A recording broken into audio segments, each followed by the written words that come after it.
कहते हैं, मार्गशीर्ष मास में किया गया एक छोटा सा पुण्य सैकड़ों जन्मों का अंधकार मिटा देता है। और आज की यह कथा उसी दिव्य चमत्कार का प्रमाण है। भक्तों, नमस्कार। आज हम सुनेंगे मार्गशीर्ष मास की वह विस्तृत, अद्भुत और दिव्य कथा, जिसे स्वयं भगवान श्री कृष्ण ने सबसे पवित्र महीना कहा है। गीता में श्री कृष्ण ने अर्जुन से कहा, मासाना मार्गशीर्षोहम, अर्थात सभी महीनों में मैं मार्गशीर्ष हूँ। इस मास में भगवान के चरणों में किया गया एक छोटा सा भक्ति का संकल्प जीवन भर के दुखों को समाप्त कर देता है। यह महीना सचमुच ईश कृपा का मास माना जाता है। अब सुनिए वह कथा जिसने हजारों भक्तों का जीवन बदल दिया। मुख्य कथा, गाव, ब्राह्मण और उसकी पीड़ा। बहुत समय पहले एक बड़ा सुंदर गांव था। उस गांव में एक साधु स्वभाव, शांत और सत्यप्रिय ब्राह्मण रहता था। नाम था वेदप्रकाश। वेदप्रकाश के पास साधन बहुत कम थे, पर धर्म, भक्ति और संस्कार अपार थे। लेकिन वर्षों से उसका जीवन एक के बाद एक कठिनाइयों से घिर चुका था। घर में गरीबी, व्यापार में हानि, परिवार में बीमारी और मन में लगातार चिंता। वेदप्रकाश की पत्नी अक्सर दुखी होकर कहती, हम इतना पूजा पाठ करते हैं, फिर भी सुख क्यों नहीं आता। वेदप्रकाश उन्हें सांत्वना देता, सुख दुख भगवान की इच्छा है, कभी न कभी सब ठीक होगा। लेकिन भीतर से वह भी टूटा हुआ था। एक दिन का परिवर्तन। एक शाम वह बेहद उदास होकर नदी के किनारे जा बैठा। उसकी आंखों से आंसू बह रहे थे। उसे लग रहा था मानो सारी दुनिया ने उसे छोड़ दिया हो।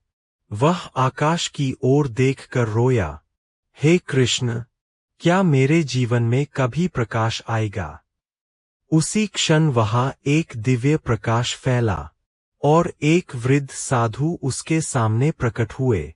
उनकी आंखों में ऐसा तेज था मानो वे उसके हृदय की सारी पीड़ा जानते हों। साधु ने धीरे से कहा, वत्स, तुम इतने दुखी क्यों। वेदप्रकाश ने रोते रोते अपने सारे कष्ट सुना दिए। साधु मुस्कुराए और बोले, वत्स, अभी मार्गशीर्ष मास आरंभ होने वाला है। यह वह महीना है जिसमें संकट स्वतः दूर होते हैं। यह महीना स्वयं भगवान कृष्ण का स्वरूप है। वेदप्रकाश ने आश्चर्य से पूछा, गुरुदेव, मुझे क्या करना चाहिए। साधु बोले, सुनो, मार्गशीर्ष मास में 7 नियम पालन करने भर से जीवन बदल जाता है। साधु के 7 दिव्य नियम। साधु ने कहा, 1. सूर्योदय के समय श्री कृष्ण का स्मरण। हर सुबह कृष्ण का नाम लो, दिन मंगलमय होगा। 2. तुलसी को जल चढ़ाना। तुलसी भगवान के घर का द्वार है। उसे प्रसन्न करोगे तो कृष्ण स्वयं प्रसन्न होंगे। 3. किसी एक जरूरतमंद की सहायता।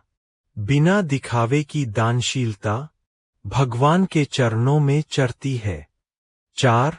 झूठ, क्रोध और चुगली से बचना। मन जितना पवित्र, कृपा उतनी प्रबल। 5. रोज गीता का एक अध्याय पढ़ना या सुनना। गीता का ज्ञान अज्ञान का अंधकार मिटाता है। 6. कोई न कोई उपवास या नियम रखना। जितना त्याग उतनी सिद्धि। 7. रात को सोने से पहले कथा स्मरण।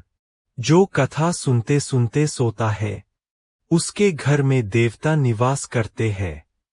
साधु बोले, वत्स, इन 30 दिनों में जीवन बदल सकता है। बस मन से पालन करना। वेदप्रकाश का संकल्प।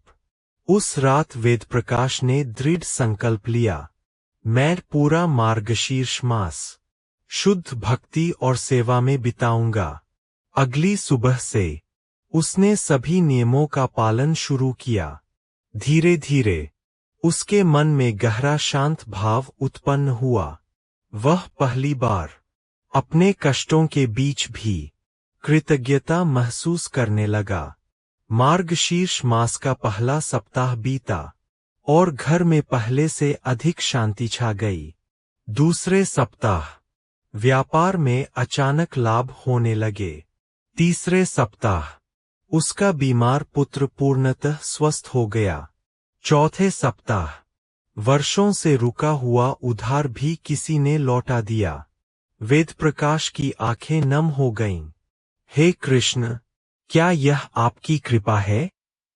उसके मन में कृष्ण के प्रति प्रेम और भक्ति। मार्गशीर्ष मास के अंतिम दिन रात में उसे एक तेज प्रकाश दिखाई दिया। वह स्वप्नावस्था में एक दिव्य लोक में पहुंच गया। चारों ओर प्रकाश, मंदिर की मधुर धुनें और उसके सामने स्वयं भगवान श्री कृष्ण खड़े थे। मुरली हाथ में, दिव्य आभा से घिरे हुए, मुस्कुराते हुए कृष्ण बोले, वत्स, मार्गशीर्ष मास मेरा स्वरूप है। तुमने इस मास में भक्ति, सत्य और सेवा का पालन किया। अब तुम्हारे जीवन से अंधकार समाप्त। फिर उन्होंने आशीर्वाद दिया, तुम्हारे घर में शांति, तुम्हारे मन में प्रकाश, तुम्हारे कर्म में सफलता होगी। वेद प्रकाश रो पड़ा, प्रभु, मैं सिर्फ आपका हूँ। इस प्रकार भक्तों, मार्गशीर्ष मास केवल कैलेंडर का महीना नहीं, बल्कि कृपा का द्वार है। जो भी इस मास में भक्ति, सत्य और सेवा करता है, उसके जीवन से कष्ट समाप्त होते हैं और सुख समृद्धि स्वयं घर पहुंचती है। अगर इस कथा ने आपके हृदय को छू लिया हो, तो कमेंट में लिखें, जय श्री कृष्ण।